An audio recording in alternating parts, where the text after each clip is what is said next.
आइए समझते हैं कि कैसे इस एक दिन ने पूरे युद्ध का रुख ही मोड़ दिया। युद्ध के 5वें दिन तक ये बात बिल्कुल साफ हो चुकी थी कि कुरुक्षेत्र का मैदान सिर्फ ताकत दिखाने की जगह नहीं रह गया था। ये तो एक बहुत बड़ी शतरंज की बिसात बन चुका था, जहां हर ये पितामह भीष्म। ये एक ऐसी सच्चाई थी जो 5 दिनों की लड़ाई के बाद पत्थर की लकीर बन चुकी थी। भीष्म को आमने सामने की लड़ाई में हराना नामुमकिन था। वो एक ऐसी चट्टान की तरह थे जिससे टकराकर पांडवों की हर रणनीति टूटकर बिखर रही थी। और जरा सोचिए, सिर्फ एक इंसान का असर कितना गहरा था।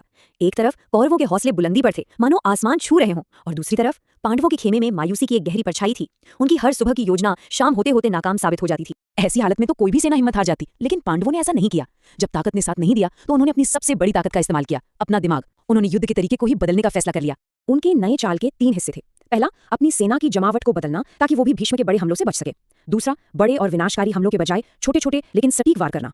और तीसरा, और शायद सबसे बड़ा कदम, अब उनका मकसद जीतना था ही नहीं, उनका मकसद था कौरवों पर इतना ज्यादा मेंटल प्रेशर बनाना कि वो खुद ही कोई गलती कर बैठे। और जब पांडव ये सब कर रहे थे ना, तो कौरवों के सेनापति द्रोणाचार्य सिर्फ लड़ाई नहीं देख रहे थे, वो एक गुरु की नजर से अपने योद्धाओं को परख रहे थे। वो देख रहे थे कि कौन इस दिमागी दबाव में बिखरता है और कौन निखरता है, कौन सिर्फ हुक्म का गुलाम है और किसमें भविष्य का सेनापति छुपा है। और बस यहीं पर 5वां दिन असल में एक साइकोलॉजिकल बैटल बन गया।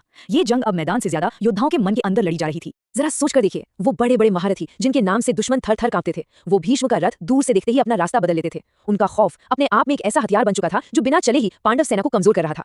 लेकिन कुछ योद्धा ऐसे भी थे जिनके लिए ये डर एक सबक बन गया था। वो सीख रहे थे कि डर के सामने डटकर खड़ा कैसे रहा जाता है। वो समझ रहे थे कि असली बहादुरी डर का ना होना नहीं, बल्कि डर के होते हुए भी लड़ते रहना है।